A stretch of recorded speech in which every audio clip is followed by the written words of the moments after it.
क्या चाय बनाई है, कसम से राधे भैया, दुनिया भर की चाय एक तरफ और तुम्हारे ढाबे की चाय एक तरफ। अरे अरे साहब, वैसे चाय की जहां तक बात है तो इमे हमार कोनो हाथ नहीं। हम तो सारा दिन बस ही पकौड़े तलते रहते हैं और चाय की पूरी जिम्मेदारी जो है वो हमारी बिटिया चंद्रा ने संभाल रखी है। ये बात तो मुझे मालूम ही नहीं थी। तो फिर बुलाओ जरा अपनी बिटिया को, आज चाय की कीमत के साथ उसे इनाम भी दूंगा मैं। संजय की बात सुनकर राधे बड़ा खुश हुआ और उसने फौरन चंदा को आवाज लगाई।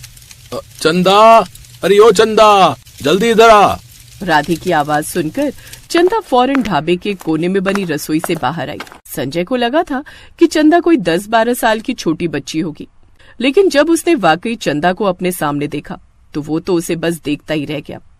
साहब का हुई गवा, आप कछु बोल नहीं रहे? हाँ राधे भैया, क्या कह रहे थे आप?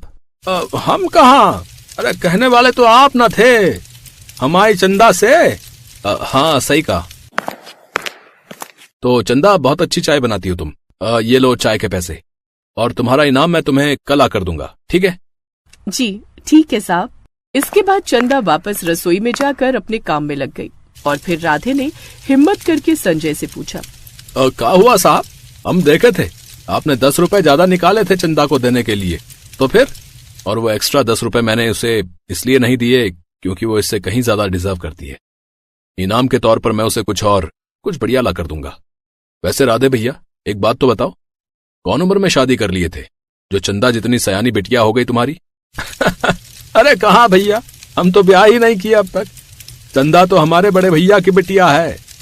बेचारी के बचपन में ही बड़े भैया और भाभी गुजर गए। हम खुद है तब 15 साल के रहे, लेकिन चंदा हमारे लिए हमेशा से बेटी जैसी रही है। तो फिर अब आगे का क्या सोचा है? तुम कभी शादी नहीं करोगे क्या? करनी तो है साहब, पर पहले चंदा के हाथ पीले करने हैं, उसके बाद ही सोचेंगे अपने बारे में। तो फिर कोई लड़का है नजर में? नहीं साहब, रिश्ते तो कई देखे, लेकिन सबन को भारी भरकम दहेज चाहिए और ये भी तो कम जिद्दी ना है। हम कब से कह रहे हैं ये ढाबा बेचकर चुका देते हैं ये के दहेज के पैसे, लेकिन ना, ये लड़की मानने को तैयार ही नहीं है। वो सही सोच रही है। ये ढाबा बेच दोगे तो फिर कमाओगे क्या और आगे अपना परिवार कैसे बनाओगे? सुनो राधे, तुम्हारी समस्या का एक हल है मेरे पास। मैं तुम्हारी भतीजी चंदा से शादी करने को तैयार हूँ, वो भी बिना किसी मांग के। संजय की बात सुनकर राधे का चेहरा खिल जाना चाहिए था, क्योंकि जहाँ तक उसे पता था संजय शहर में अच्छी नौकरी करता था, अपना घर, अपनी गाड़ी, सब कुछ था उसके पास, जिससे वो चंदा को हमेशा खुश रख सकता था। लेकिन इस सब के अलावा भी राधे को कुछ मालूम था, जिसके बारे में सोचकर वो संजय के सामने हाथ जोड़ते हुए बोला, ये क्या बात कर रहे हैं साहब? आप तो पहले से शादीशुदा हैं। आप ही बताए रहे हमका पिछले हफ्ते कि 1 साल पहले आपकी शादी हुई रही। हाँ, मानसी, यह नाम रहा ना आपकी पत्नी का? बस अब तुम्हें क्या बताऊं राधे भैया, अमीर बाप की एकदम बिगड़ी हुई औलाद थी वो। मैं चाहे जितना भी कमा लूं उसके लिए कम ही पड़ता था। सिर्फ 1 साल में ही ये हालत हो गई कि घर जाने का जी ही नहीं करता था मेरा। हर वक्त मुझसे लड़ती रहती थी। सुनकर दुख हुआ साहब, पर फिर भी वो है तो आपकी बीवी ही ना? नहीं, अब मानसी मेरी बीवी नहीं है, क्योंकि हम दोनों एक दूसरे से तलाक ले चुके हैं। राधे भैया, मानसी से शादी मैंने अपने परिवार के दबाव में आकर की, लेकिन चंदा, उसे पहली नजर देखते ही और फिर आपसे उसके बारे में जानकर मैं समझ गया हूं कि मुझे हमेशा से कैसी लड़की चाहिए थी। हाँ राधे भैया, मैं चंदा को हमेशा खुश रखूंगा, ये वादा है मेरा। ये कहते हुए संजय की आंखों में आंसू थे, जिन्हें देखकर राधे का मन पसीज गया। लेकिन फिर भी संजय को हाँ कहने से पहले उसने अंदर जाकर चंदा को सब कुछ सच सच बता दिया। और फिर जब चंदा ने भी इस रिश्ते के लिए हाँ कह दिया, तो ठीक 1 हफ्ते बाद एक मंदिर में सीधे साधे तरीके से संजय और चंदा की शादी हो गई। और फिर संजय चंदा को लेकर शहर आ गया। हम यहाँ रहेंगे, पर चाचा तो बता रहे थे कि शहर में आपका बड़ा घर है, जहाँ आपके माता पिता भी आपके साथ रहते हैं। हाँ, वो सब कुछ है, लेकिन मैं अभी तुम्हें वहां नहीं ले जा सकता चंदा। मानसी से शादी और फिर तलाक के बाद मेरे माता पिता को थोड़ा वक्त लगेगा तुम्हें अपनाने में, और फिर तुम एक गरीब परिवार से हो तो मुझे भी थोड़ा वक्त लगेगा उन्हें समझाने में। लेकिन तुम चिंता मत करो, मैं उन्हें जल्दी ही सब कुछ समझा दूंगा। बस तब तक के लिए थोड़ा सा एडजस्ट कर लो प्लीज। संजय चंदा को एक पुरानी बस्ती के एक छोटे से कमरे में लेकर आया था। अब तुम यहाँ नई नई आई हो ना? जी, वो खोली नंबर 104 में अपने पति के साथ रहती हूँ। और आप? मैं इस बस्ती की नहीं हूँ, वो सामने वाली बस्ती में रहती हूँ। पानी भरने इधर ही आना पड़ता है रोज। मेरा नाम सरला है। और तुम्हारा? चंदा। आपसे मिलकर अच्छा लगा। इस तरह सरला और चंदा की पहली मुलाकात हुई और इसके बाद लगभग हर रोज ही वो एक दूसरे से टकराने लगी। वैसे जीजी, एक बात पूछूं? आपने बताया कि आपके पति आपको छोड़कर चले गए, तो फिर आपने उन्हें कभी ढूंढने की कोशिश क्यों नहीं की? ढूंढा तो उसे जाता है जो खो गया हो। हैं? मतलब क्या बोल रही हो आप? तू अभी नहीं समझेगी, लेकिन बहुत जल्द समझ जाएगी। अच्छा ये सब छोड़ और ये बता कि अपने घर चाय पीने कब बुलाएगी मुझे? अब हाँ जीजी, आप कभी भी आ जाना, बस परसों के बाद। हैं? परसों के बाद? क्यों? कल या फिर आज ही क्यों नहीं? वो बात कुछ ऐसी है जीजी कि ये मुझे बाहर घुमाने लेकर जा रहे हैं।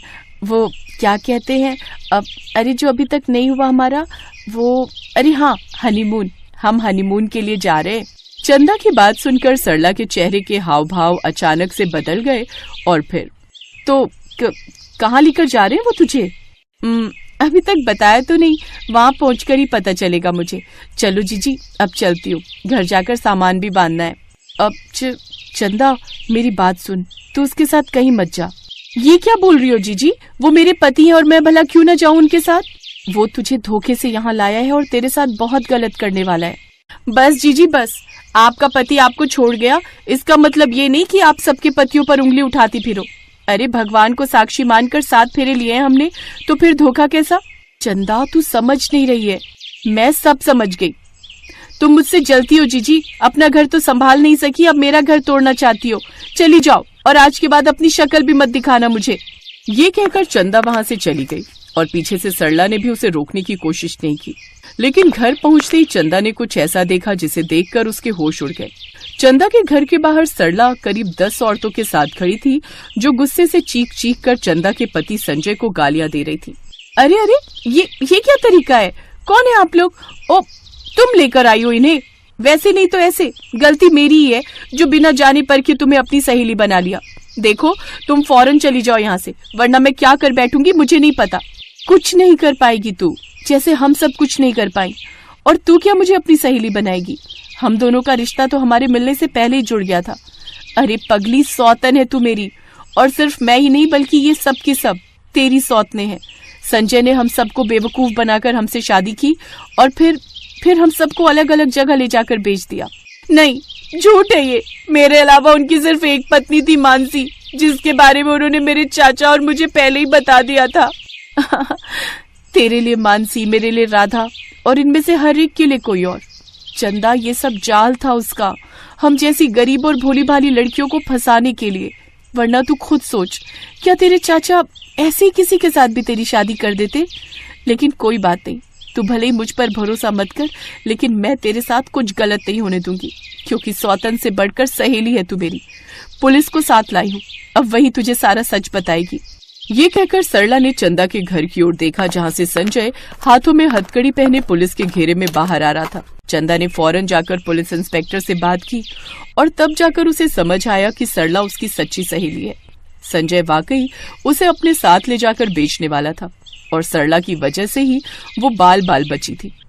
इसके बाद संजय को उसके किए की सजा मिली और चंदा को सरला ने अपने साथ रखा, इस बार सौतन या सहेली नहीं बल्कि अपनी बहन बनाकर। और फिर पता है क्या हुआ? क्या हुआ बता? मैंने जैसे ही थैला खोला उसमें 3 आलू थे और कम से कम 5 लौकी। हैं? पर वो कैसे? अरे मैंने इन्हें कहा था कि 3 किलो आलू लाना और आधा किलो लौकी, पर ये वहां जाकर भूल गए और 3 किलो लौकी ले आए और आधा किलो आलू। बता, ऐसे हैं ये। कमाल ही हो गया ये तो। फिर तूने उन्हें कुछ कहा नहीं? कहती क्या, पहले तो मुझे समझ ही नहीं आया, फिर जब मैंने दिमाग लगाया तो समझ में आया कि भुलक्कड़ राम सब्जी गलत तौल से ले आए हैं। फिर जब मैंने इन्हें इनकी समझदारी बताई तो खुद भी हंसने लगे। अच्छा, फिर मैंने कहा कि अब आपने गलती की है तो इसका खामियाजा तो आपको भुगतना पड़ेगा। अच्छा, फिर तूने क्या करवाया जीजू से? मैंने कहा कि अब इतनी लौकी का क्या करें, तो खुद से ही बोले कि चलो लौकी की बर्फी बनाते हैं। और पता है, मैंने तो बहुत कम काम किया और सारी बर्फी इन्हीं से बनवाई। अरे वाह, तो कैसी बनी इतनी सारी लौकी की बर्फी? एक नंबर की बकवास, एक पीस खाकर ही फेंकनी पड़ी सारी की सारी। इनका चेहरा तो बस देखने लायक था, घर में सब लोग इन पर हंसे ही जा रहे थे। ये है सुधा और उसकी बचपन की सहेली जया। सुधा की शादी 2 साल पहले सुरेश के साथ हुई थी। सुरेश अपनी माँ कमला और छोटे भाई जयेश के साथ रहता था। कई दिन बाद जब सुधा अपने माता पिता से मिलने अपने मायके आई तो उसके आने की खबर मिलते ही उसकी बचपन की सहेली जया भी उससे मिलने चली आई, जो उसी के मोहल्ले में रहती थी। दोनों बचपन की सहेलियां थी और एक दूसरे पर जान छिड़कती थी। उस दिन दोनों ने ढेर सारी बातें की और फिर जब जया अपने घर जाने लगी, अच्छा अब मैं चलती हूँ, 2 घंटे हो गए यार बात करते करते, बिल्कुल पता ही नहीं चला। चल अब तू भी आराम कर। अरे यार शिट, क्या हुआ? देख तुझसे बतियाने में तुझे तेरा गिफ्ट देना तो भूल ही गई। हैं? मेरा गिफ्ट? पर किस खुशी में? अरे कुछ नहीं, मैंने जब सुरेश को तेरे बारे में बताया तो उन्होंने मुझसे कहा कि मैं तेरे लिए कोई गिफ्ट लेकर जाऊं, तो बस मैंने ले लिया। ये देखना कैसे हैं। वाह कितनी प्यारी इयररिंग्स है यार, कसम से अब ना मुझे तुझसे जलन हो रही है। जलन? पर क्यों? कितने प्यारे हस्बैंड मिले हैं तुझे यार, कितनी केयरिंग है। काश मेरी शादी उनसे हो गई होती। चल पगली, वैसे तेरे पास एक मौका है।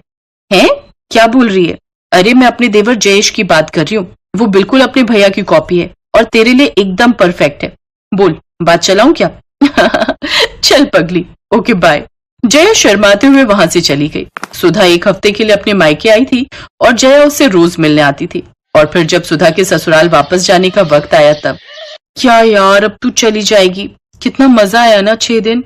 हाँ यार, तेरे साथ 6 दिन कैसे बीते पता ही नहीं चला। साथ में शॉपिंग करना, गोलगप्पे खाना, सच में बचपन की सारी यादें ताजा हो गई यार। मुझे तेरी बहुत याद आएगी। हाँ मुझे भी।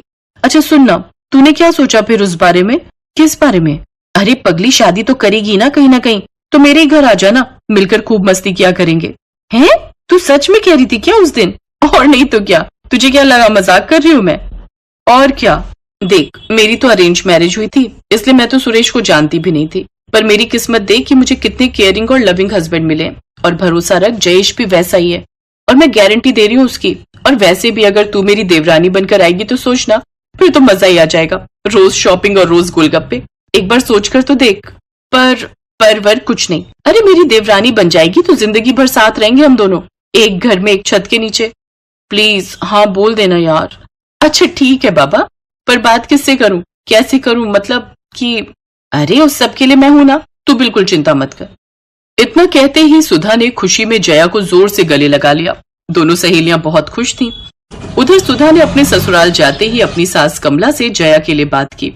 पूरा परिवार जया के घर पहुंचा और जयेश को भी जया पसंद आ गई। चटमंगनी पट ब्याह होते ही जया अब सुधा की देवरानी बनकर उसके घर आ गई। दोनों सहेलियों का ससुराल अब एक था। और फिर सुधा, अब तो तू खुश है ना? ले आ गई मैं तेरी देवरानी बनकर। पहली बात तो ये है कि ये तेरा और तू कहना बंद कर मुझे, और दूसरी बात मैं तेरी जेठानी हूँ, तो सबसे पहले तू पहले मेरे पैर छू। ये क्या कह रही है सुधा? क्या हो गया तुझे? समझ नहीं आता? पैर छू मेरे। सुधा के ये बदले तेवर देखकर जया हैरान रह गई थी, मगर वो मजबूर थी क्योंकि वो देवरानी थी और सुधा उसकी जेठानी। ऐसे में बेचारी जया आंखों में आंसू लेकर सुधा के पैर छूने के लिए जैसे ही झुकी तो सुधा ने फौरन उसके कंधे पकड़ लिए। ओए पगली, मजे ले रही थी तेरे। तू ना रुक जरा, अभी बताती हूँ जेठानी की बच्ची। सुधा ने जया के साथ ऐसा मजाक किया था कि एक बार को तो जया भी घबरा गई थी। फिर गुस्से में वो सुधा को मारने दौड़ी। उधर सुधा भी पूरे घर में भाग रही थी। जया ने सुधा को पकड़ लिया और फिर दोनों खुशी में जोर से गले लग गई, क्योंकि वो जानती थी कि अब वो जिंदगी भर साथ रहने वाली थी। अब तो वो दोनों हर वक्त साथ रहती, साथ काम करती और घंटों बातें किया करती। लेकिन फिर कुछ दिनों के बाद घर की डोरबेल बजी, जो इन दोनों सहेलियों के लिए किसी खतरे की घंटी से कम नहीं थी। कौन है? सुधा देखना जरा। मैं हूँ माँ। घर के मेन गेट पर नंदिनी खड़ी थी, जो सुरेश और जयेश की बड़ी बहन थी, और वो अपने साथ एक बड़ा सूटकेस लेकर आई थी। उसकी आंखों में गुस्सा साफ दिखाई दे रहा था। और फिर, अरे नंदिनी, ऐसे अचानक? अब दामाद जी कहाँ हैं? वो नहीं आए और नहीं आएंगे। मैं घर वापस आ गई हूँ माँ। इतना कहते ही नंदिनी अपनी माँ कमला के गले लगकर जोर जोर से रोने लगी। उसने एक सांस में अपनी माँ को सारी बात बता दी। तू चिंता मत कर, जब तक तू चाहे यहीं रह। कमला की बात सुनकर जया और सुधा एक दूसरे की शक्ल देखने लगी। शाम को रसोई में ए सुधा, सुनना, ये नंदिनी दीदी क्यों आई है? यार मुझे नहीं पता। अच्छा वैसे स्वभाव कैसा है इनका? ठीक ही है, पर ज्यादा बात नहीं करती हैं। उनकी शादी पहले हो गई थी तो मैं भी ज्यादा जानती नहीं उनके बारे में। यार मुझे चिंता हो रही है। किस बात की? अरे यार अभी तक तो हम लोग खूब मस्ती करते थे, मम्मी जी को भी कोई दिक्कत नहीं थी, पर नंदिनी दीदी मुझे थोड़ी खूंखार टाइप लग रही है। चल पगली, ये सब मत सोच और अपना काम कर। जया का डर सही था। नंदिनी को ज्यादा हंसी मजाक पसंद नहीं था और इसीलिए अब नंदिनी की वजह से सुधा और जया भी घर में शांत ही रहने लगे। फिर एक दिन खाने पर, अरे जया, दाल तुमने बनाई है ना? हाँ जी मम्मी, मैंने बनाई है। एक बार चख कर तो देख, कितना तेज नमक है। मस्ती अपनी जगह है, पर काम को लेकर थोड़ा गंभीर भी रहा करो बेटा। जी मम्मी जी। कमला गुस्से में खाने की मेज से उठकर चली गई। उसके बाद नंदिनी भी खाना छोड़कर चली गई और ये देखकर जया और सुधा घबरा गए। अरे यार सुधा, तू देख नहीं सकती थी क्या? मैंने कहा था कि दाल में नमक डाल दे, ये थोड़ी ही कहा था कि उसमें नमक भर ही दे। फालतू में डांट पड़वा दी मम्मी जी से। तेरी कसम यार, मैंने ठीक ही डाला था, पर पता नहीं कैसे नमक इतना तेज हो गया। तू रहने दे यार, बस एक काम दिया था तुझे। इतना कहकर जया गुस्से में वहां से चली गई। बाद में सुधा ने उसे मनाने की बहुत कोशिश की, लेकिन जया नहीं मानी। फिर कुछ दिनों के बाद, जया सुन ना, क्या कर रही है?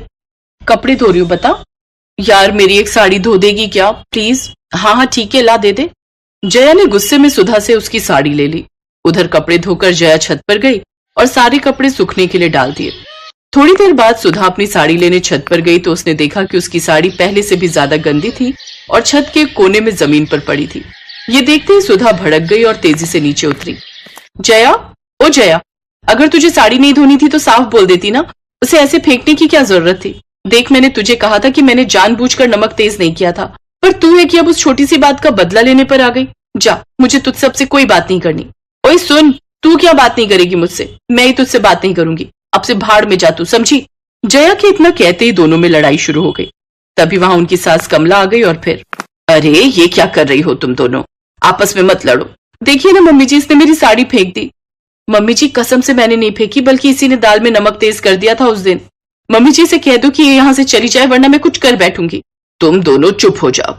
तुम दोनों कहीं नहीं जाओगी। यहाँ से जाना किसे चाहिए ये मैं जानती हूँ, और वो तुम दोनों नहीं बल्कि नंदिनी है। कमला की बात सुनकर हर कोई हक्का बक्का रह गया और पास ही खड़ी नंदिनी के तो पैरों तले जमीन ही नहीं रही। और फिर, क्या? पर मैंने क्या किया माँ? इस सब में मेरा क्या कसूर? मैं सब जानती हूँ नंदिनी, तू अपनी जेठानी से लड़कर यहाँ आई थी। मुझे लगा तू परेशान है, इसलिए मैंने तुझे वापस जाने को नहीं कहा, लेकिन तू तो मेरे ही घर को उजाड़ने लगी। मेरी दोनों बहुओं में लड़ाई कर दी। उस दिन दाल में जब तूने नमक डाला था तो मैंने सब देख लिया था। मैं तो बस जया को डांट कर तेरे इरादे भांप रही थी, और आज मैंने खुद देखा कि कैसे तूने छत पर जाकर सुधा की साड़ी तार से नीचे गिराकर उसे गंदा किया। अब बस बहुत हो गया। इससे पहले कि मैं कुछ गलत कह दूं, चली जा अपने घर। और तुम दोनों, तुम तो बचपन की सहेली हो ना, फिर एक दूसरे पर इतना भी भरोसा नहीं है। ऐसी कैसी दोस्ती है ये? चलो एक दूसरे से माफी मांगो। सच्चाई जानकर सुधा और जया एक दूसरे के गले लगकर रोने लगी। दूसरी तरफ अपनी पोल खुलने के बाद नंदिनी चुपचाप सूटकेस लेकर बाहर निकल गई।